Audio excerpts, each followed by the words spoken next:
Hello guys, step and സിസേഴ്സിൻ്റെ പുതിയൊരു എപ്പിസോഡിലേക്ക് എല്ലാവർക്കും സ്വാഗതം. ഇന്ന് നമുക്ക് ഫ്രിൽഡ് നൈറ്റി എങ്ങനെയാണ് തയ്ക്കുന്നതെന്ന് നോക്കാം. അപ്പോൾ ചാനൽ ആദ്യമായിട്ടാണ് കാണുന്നതെങ്കിൽ ഒന്ന് സബ്സ്ക്രൈബ് ചെയ്യണേ, ബെല്ലൈക്കണും കൂടി ഒന്ന് പ്രസ് ചെയ്യാൻ മറക്കണ്ട കേട്ടോ. അപ്പോൾ നമ്മളിവിടെ നേരത്തെ കട്ട് ചെയ്ത് വെച്ചിട്ടുണ്ട്. അപ്പം ഫ്രണ്ട് പോർഷന് വേണ്ടിയിട്ട് ഞാൻ വേറൊരു തുണി കട്ട് ചെയ്തെടുത്തിട്ടുണ്ട് കേട്ടോ. ഫ്രണ്ട് പോർഷനിൽ ചെറിയൊരു ഡാമേജ് ഉണ്ടായിരുന്നു, അതുകൊണ്ടാണ്. അപ്പോൾ അതിൻ്റെ കഴുത്തൊന്ന് വൃത്തിയായിട്ട് തയ്ച്ചെടുക്കാം. അതിന് വേണ്ടിയിട്ട് നമ്മൾ കട്ട് ചെയ്ത ഭാഗങ്ങൾ വൃത്തിയായിട്ടൊന്ന് സെറ്റ് ചെയ്ത് കൊടുത്തിട്ട് ഒരു പിന്ന് വെച്ചിട്ട് അതിനെ ഒന്ന് സേഫാക്കി കൊടുക്കുക കേട്ടോ. നമ്മൾ തയ്ക്കുമ്പോൾ തുണി അങ്ങോട്ടും ഇങ്ങോട്ടും ഒന്ന് നീങ്ങി പോവാതിരിക്കാൻ വേണ്ടിയിട്ടാണ് ഇങ്ങനെ പിന്ന് വെച്ചിട്ടൊന്ന് സേഫ് ചെയ്യുന്നത്. ഇത് കോട്ടൻ്റെ മെറ്റീരിയലാണ്, നീങ്ങിപ്പോവില്ല. എന്നാലും ഒരു ധൈര്യത്തിന് പിന്ന് വെച്ചിട്ട് ചെയ്തിട്ടുണ്ടെങ്കിൽ നന്നായിരിക്കും. അപ്പോൾ ഇതാ ഞാനിവിടെ റൗണ്ട് കഴുത്താണ് വെട്ടിയിട്ടുണ്ടായിരുന്നത്. അത് നല്ല വൃത്തിയായിട്ടൊന്ന് തയ്ച്ചെടുത്തിട്ടുണ്ട് കേട്ടോ.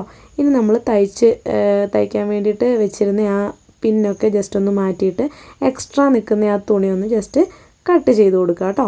അത് കട്ട് ചെയ്തിട്ട് നമുക്ക് ബാക്കിയുള്ള സീം അലവൻസിൽ ചെറിയ ചെറിയ കട്ടിങ്സ് ഇട്ട് കൊടുക്കാം.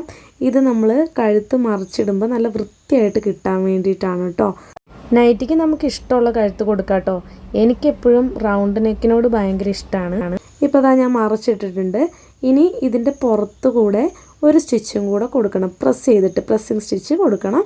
അത് കഴുത്ത് നല്ല വൃത്തിയായിട്ടിരിക്കാൻ വേണ്ടിയിട്ടാണ്. പെർഫെക്റ്റ് ആയിട്ട് നമുക്ക് കിട്ടും ഇങ്ങനെ പുറത്തൂടെ ഒരു സ്റ്റിച്ചും കൂടെ കൊടുത്തിട്ടുണ്ടെങ്കിൽ. അപ്പോൾ അതാ ഞാൻ റൗണ്ട് നെക്കിന് നല്ല വൃത്തിയായിട്ട് പ്രസ്സിങ് സ്റ്റിച്ച് കൊടുക്കുന്നുണ്ട്.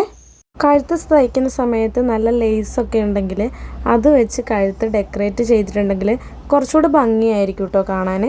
ഇപ്പോൾ കണ്ടോ, നമ്മുടെ കഴുത്ത് നല്ല വൃത്തിയായിട്ട് വന്നിട്ടുണ്ട്, നല്ല റൗണ്ടിൽ വന്നിട്ടുണ്ട് കേട്ടോ. ഇതിൻ്റെ ഫ്രണ്ടിൽ ഞാനൊരു ടാസലൊക്കെ വെച്ച് കൊടുത്തിട്ടുണ്ട്. ഇതിൻ്റെ ഷോർട്സ് വീഡിയോ ഞാൻ അപ്ലോഡ് ചെയ്തിട്ടുണ്ട്, കാണാത്തവരൊക്കെ ഒന്ന് പോയി കാണണം കേട്ടോ. ഇനി നമ്മുടെ ബാക്ക് നെക്ക് തയ്ച്ച് ഫിനിഷ് ചെയ്തെടുക്കാൻ വേണ്ടിയിട്ട് ഞാൻ ക്രോസ് പീസ് കട്ട് ചെയ്തെടുത്തിട്ടുണ്ട് കേട്ടോ. നൈറ്റി പീസ് ആയതുകൊണ്ട് അതിൻ്റെ അകത്തുനിന്ന് വേറെ തുണികളൊന്നും കിട്ടില്ല. അപ്പോൾ ക്രോസ് കട്ടിങ്സ് വെച്ചിട്ട് ഞാൻ ബാക്ക് നെക്ക് നല്ല വൃത്തിയായിട്ട് തയ്ച്ചെടുക്കാമെന്ന് വിചാരിച്ചു. അത് വെച്ചിട്ട് ഇങ്ങനെ ക്രോസ് പീസ് മടക്കിയിട്ടാണ് കേട്ടോ കൊടുക്കുന്നത്. അപ്പോൾ നമുക്ക് വേഗം തയ്ച്ച് മടക്കിയെടുക്കാൻ പറ്റും, ഈസിയാണ്. അപ്പോൾ ഇങ്ങനെ ബാക്ക് നെക്കും കൂടെ ഒന്ന് ഫിനിഷ് ചെയ്തെടുക്കുക. ഇനി നമ്മൾ ഇതിൻ്റെ അകത്തും ചെറിയൊരു കട്ടിങ്സ് കൊടുക്കണം കേട്ടോ, കഴുത്ത് വൃത്തിയായി കിട്ടാൻ വേണ്ടിയിട്ടാണ്. മറിച്ചിടുമ്പോൾ നല്ല നീറ്റായിട്ട് കിട്ടും. ഇനി നമുക്ക് ഷോൾഡർ ഒന്ന് ജോയിൻ ചെയ്ത് കൊടുക്കാം. അപ്പോൾ ബാക്ക് ഭാഗവും ഫ്രണ്ട് ഭാഗവും നല്ല വശം തമ്മിൽ ചേർത്ത് വെക്കുക. എന്നിട്ട് ഈ തയ്ച്ച ഭാഗം ഉണ്ടല്ലോ, ക്രോസ് പീസ്, അത് നല്ല ഫ്രണ്ട് വശത്തിൻ്റെ മേലേക്ക് കയറ്റി വെക്കുക. എന്നിട്ട് ജോയിൻ ചെയ്ത് കൊടുക്കുക. ഞാനിതൊന്നും പ്രൊഫഷണലായിട്ട് പോയി പഠിച്ചൊന്നുമല്ല കേട്ടോ, എല്ലാം സ്വന്തം പഠിച്ചതാണ്. അപ്പോൾ എന്നെപ്പോലെ ആൾക്കാരുണ്ടെങ്കിൽ അവർക്കും ഒരു മോട്ടിവേഷൻ ആയിക്കോട്ടെ എന്ന് വിചാരിച്ചിട്ടാണ് കേട്ടോ ഇങ്ങനെയൊക്കെ ചെയ്യുന്നത്. അങ്ങനെ ഇതാ രണ്ട് ഷോൾഡറും നമ്മൾ ജോയിൻ ചെയ്ത് കഴിയുമ്പോഴത്തേക്ക് നല്ല പെർഫെക്റ്റ് ആയിട്ട് നമുക്ക് കിട്ടും. തയ്യൽ തുമ്പൊന്നും നമുക്ക് കാണില്ല. തയ്യൽ തുമ്പെല്ലാം ഉള്ളിലേക്ക് ഇരുന്ന് നല്ല വൃത്തിയായിട്ടായിരിക്കും നമ്മുടെ ഷോൾഡർ ഉണ്ടാവുക കേട്ടോ. ഇതുണ്ടോ, നല്ല വൃത്തിയായിട്ട് ഇരിക്കുന്നുണ്ട്. ഇനി നമ്മുടെ ആ ക്രോസ് പീസ് ഉള്ളിലേക്ക് വെച്ചിട്ട് അവിടെ ഒന്ന് പെർഫെക്റ്റ് ആയിട്ടൊന്ന് അടിച്ചു കൊടുത്തിട്ടുണ്ടെങ്കിൽ നമ്മുടെ കഴുത്തിൻ്റെ പണിയെല്ലാം ഇവിടെ കഴിഞ്ഞിട്ടുണ്ട്, നല്ല വൃത്തിയായിട്ടിരിക്കുന്നുണ്ടാവും കേട്ടോ. നൈറ്റിക്ക് ഇപ്പോഴും 280 തുണി ഉള്ളത് കൊണ്ട് തന്നെ ക്രോസ് പീസൊക്കെ കിട്ടാൻ വലിയ ബുദ്ധിമുട്ടായിരിക്കും കേട്ടോ. അപ്പം നമ്മുടെ കയ്യിൽ വേറെ തുണി ഉണ്ടെങ്കിൽ അത് വെച്ച് കഴുത്ത് തയ്ച്ച് മറിക്കുന്നതുകൊണ്ട് വേറെ കുഴപ്പങ്ങളൊന്നുമില്ല, നമുക്ക് കഴുത്ത് കിട്ടിയാൽ മതിയല്ലോ. ഇനി നമ്മൾ ബോഡി പാർട്ടും ജോയിൻ ചെയ്യാൻ വേണ്ടിയിട്ട് പോവാണ്. അപ്പം നമ്മുടെ ഫ്രണ്ട് പോർഷൻ്റെ നടുഭാഗം ഒന്ന് കാണുക, എന്നിട്ട് ബോഡി പോർഷൻ്റെയും നടുഭാഗം ഒന്ന് കാണണം. അത് നമുക്ക് കൃത്യമായിട്ട് നടുഭാഗത്ത് തന്നെ ഫ്രില്ല് വേണമല്ലോ, അതിന് വേണ്ടിയിട്ടാണ് കേട്ടോ. കറക്റ്റ് നടുഭാഗം കണ്ടിട്ടുണ്ടെങ്കിൽ നമുക്ക് വൃത്തിയായിട്ട് ഇടാൻ പറ്റും. ഇനി നമ്മുടെ കൈക്കുഴിയും ബോഡി പാർട്ടിലുള്ള കൈക്കുഴിയും യോക്ക് പോർഷനിലുള്ള കൈക്കുഴിയും കൂടെ ഒന്നിച്ച് വെക്കണം. അപ്പോൾ അതാ ഇങ്ങനെ ഒന്നിച്ച് വെച്ചിട്ട് അത് ഒരു പിന്ന് വെച്ചിട്ട് ഒന്ന് സേഫാക്കി കൊടുക്കുന്നുണ്ട്. ഇനി നമ്മൾ ജസ്റ്റ് ഒന്ന് തയ്ക്കുക. ഇനി തയ്ച്ചിട്ട് ഒരു കുറച്ച് കഴിഞ്ഞിട്ട് നമ്മൾ ഇത്തിരി ഫ്രില്ലിട്ട് കൊടുക്കുക. ഫ്രില്ല് നമ്മുടെ ബെസ്റ്റ് പോർഷൻ ഫുള്ള് കവർ ചെയ്ത് നിൽക്കുന്ന രീതിയിൽ ഫ്രില്ലിട്ട് കൊടുക്കണം. ഈ മെറ്റീരിയലിന് കുറച്ച് തുണി കുറവായിരുന്നു, വീതി കുറവാണ്. അതുകൊണ്ട് ഇങ്ങനെ നമുക്കിടാൻ പറ്റുള്ളൂ. കവർ ചെയ്ത് നിൽക്കേണ്ടതുള്ളത് കൊണ്ട് അകത്തി ചെറിയ ചെറിയ ഫ്രില്ലിട്ട് കൊടുക്കുക കേട്ടോ. അപ്പോൾ നല്ല വൃത്തിയായിട്ട് നിൽക്കുന്നത് കാണാൻ പറ്റും. ഇങ്ങനെ തന്നെ ഫ്രില്ലിടണമെന്ന് നിർബന്ധമൊന്നുമില്ല കേട്ടോ. ഇങ്ങനെ ഇട്ടിട്ടുണ്ടെങ്കിൽ ബെസ്റ്റ് പോർഷൻ ഫുള്ള് കവർ ചെയ്ത് നിൽക്കുന്ന രീതിയിൽ നമുക്ക് ഫ്രില്ല് കിട്ടും. ഇനി വേണമെന്നുണ്ടെങ്കിൽ നമുക്ക് രണ്ട് സൈഡിലായിട്ട് ഫ്രില്ല് കൊടുക്കാം. ഇനി നടുഭാഗത്ത് തന്നെ മതിയെങ്കിൽ അങ്ങനെയും ചെയ്തെടുക്കാം കേട്ടോ. എങ്ങനെ എടുത്തിട്ടുണ്ടെങ്കിലും നൈറ്റി നല്ല ഭംഗിയായിട്ട് കിട്ടും. അതിപ്പോൾ ഓരോരുത്തരുടെ ഇഷ്ടത്തിനനുസരിച്ച് എങ്ങനെ വേണമെങ്കിലും നമുക്ക് ഫ്രില്ലിനെ അറേഞ്ച് ചെയ്യാം. ഫ്രില്ലുള്ള നൈറ്റി ഇടുമ്പോൾ പ്രത്യേക ഒരു ഭംഗി തന്നെയാണ് കേട്ടോ. പ്രത്യേകിച്ച് തടിയുള്ള ആളുകൾക്കാണെങ്കിൽ വൃത്തികേടൊന്നുമില്ല, നല്ല ഭംഗിയായിട്ട് തന്നെ ഇരിക്കും. ഞാനെപ്പോഴും തയ്ക്കുമ്പോൾ ഡബിൾ സ്റ്റിച്ച് കൊടുക്കാറുണ്ട്. അത് എപ്പോഴും നല്ലതാണ് കേട്ടോ. നമ്മൾ എന്ത് തയ്ച്ചിട്ടുണ്ടെങ്കിലും ഡബിൾ സ്റ്റിച്ച് കൊടുക്കുന്നത് നല്ലതാണ്. പെട്ടെന്ന് കീറി പോകുന്നില്ല, സ്റ്റിച്ചൊന്നും വിട്ടു പോകത്തില്ല. അപ്പോൾ നമ്മുടെ ഫ്രണ്ട് പോർഷൻ കംപ്ലീറ്റ് ആയിട്ടുണ്ട്. ഇനി ബാക്ക് പോർഷൻ്റെ ബോഡി പാർട്ടും യോക്ക് പാർട്ടും തമ്മിൽ ജോയിൻ ചെയ്ത് കൊടുക്കണം.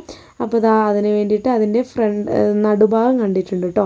അപ്പോൾ നമ്മൾ ബാക്ക് സൈഡിൽ ചെയ്യുമ്പോൾ ബാക്ക് സൈഡിൽ കവർ ചെയ്ത് നിൽക്കണ്ട, സെൻറ്ററിലേക്ക് തന്നെ ഫ്രില്ല് കൊണ്ടുവന്നാൽ മതി. അപ്പോൾ അതായിരിക്കും ഭംഗി. അപ്പോൾ മാക്സിമം സെൻറ്ററിലേക്ക് തന്നെ ഫ്രില്ലുകളൊക്കെ കൂടെ ഒന്ന് ചെയ്തെടുക്കണം കേട്ടോ. പിന്നെ നേരത്തെ പറഞ്ഞ പോലെ തന്നെ എങ്ങനെയാണോ നമുക്കിഷ്ടം അങ്ങനെ തന്നെ ഫ്രില്ല് അറേഞ്ച് ചെയ്യാം കേട്ടോ. ബാക്ക് പോർഷനിൽ പിന്നെ അങ്ങനെ അധികം ഫ്രില്ലിൻ്റെ ആവശ്യമില്ലല്ലോ. അതുകൊണ്ടാണ് ഞാൻ പറഞ്ഞത് സെൻറ്ററിലേക്ക് തന്നെ ആയിട്ടുണ്ടെങ്കിൽ നമുക്ക് തട്ടാതിരിക്കാൻ വേണ്ടിയിട്ടാണ് കൂടുതലായിട്ട് ഈ ഫ്രില്ല് കൊടുക്കുന്നത്.